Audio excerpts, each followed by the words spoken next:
when an MNC comes to India and starts looking for talent, it is essentially like a senior person delegating activities to a junior person.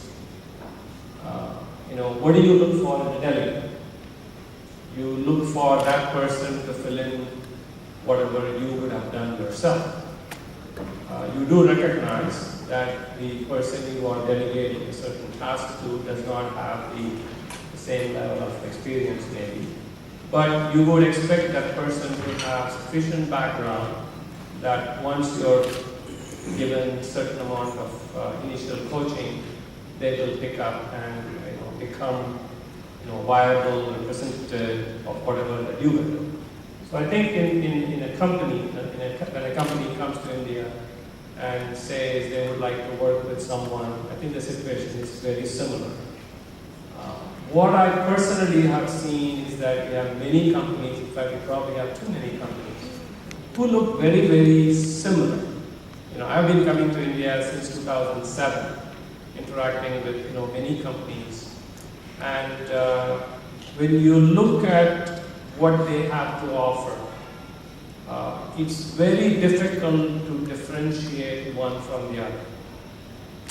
They have very, very similar capabilities. They all have 3 senior people, 57 junior people. The senior people have on average 20 years of experience. The junior people have on average 20 months experience.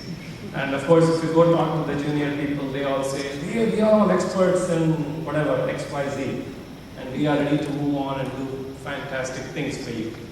The reality is, if I go back to the parent company, somebody who has 20 months experience is a rookie, is a kid.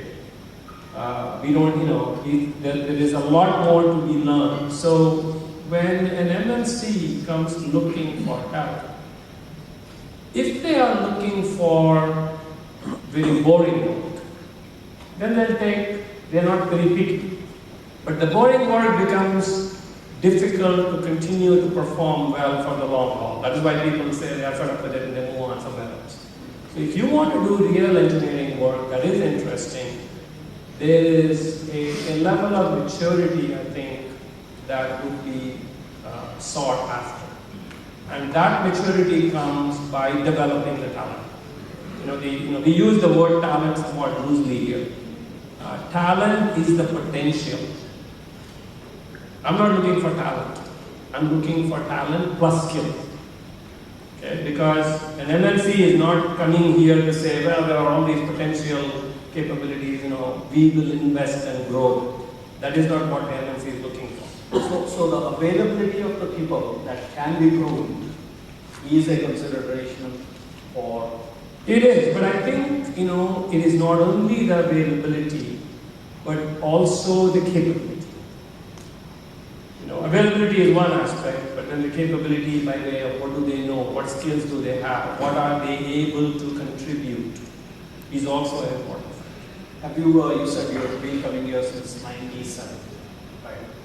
Not 97, 2007. 2007. I said 97. Okay, so 2007, fair. 5 years. During the 5 years, obviously the industry has grown a lot. So have you seen changes, and are the changes towards better?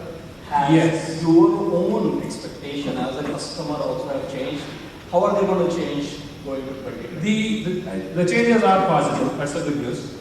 The companies that we engage with, and even the companies that I talk to that would like to engage with us, I think they have developed certain level of capability.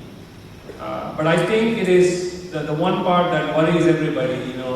I host a lot of teams that come to meet various Indian companies, and invariably the conversation goes to tell us a little bit more about your workforce. And the Indian company very easily says, our attrition rate is about 18%. But don't worry, everybody else has 25% and ours is actually very good. And you are comparing that to somebody who's used to thinking 4% is bad. 2% is acceptable, and when the attrition rate becomes 4%, they all worry that, oh my God, what's happening to this place? So the worry that people have is, why aren't these people sticking around and developing their skill rather than bouncing around? Are we continuously getting new people? And if you are continuously getting new people, how is the inherent capability of that organization? How is it going to grow? If you keep infusing new people. So that is something that I think becomes a question. Yeah, 8 years going forward, if you were to just try to visualize, what kind of a difference would you like to see among the engineering? I would like to see people who have stuck around in a particular discipline for 5-6 years and not 15 months. I think our youngsters, you asked the question of whose responsibility is it in your opening charge. The responsibility of growing capability doesn't belong to somebody out there. It belongs to every one of us. There are many senior people here in the audience, and if you think back, the first few jobs we all get are not the most glamorous jobs. But that is the time when you grow, when you learn. And you learn enough only if you stick around. And for better or worse, real engineering jobs are more complicated than developing an interface for a banking software. Where all the specifications are given and all I have to do is to take the software to do what I have been told. In real engineering, whether it's automobiles, aerospace, freight trains, it doesn't matter. The problems are more complex. And if you want to understand how you can contribute, you need to understand not only your particular discipline, but also the related disciplines.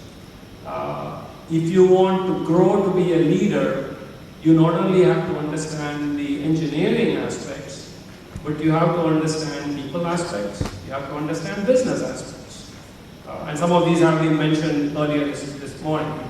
So, and those things don't happen overnight. I know we have a lot of bright engineers, there's no question about that. Because many of the bright people from India have gone to other countries and they have been very phenomenally successful actually. So there is no question about is there inherent talent. But then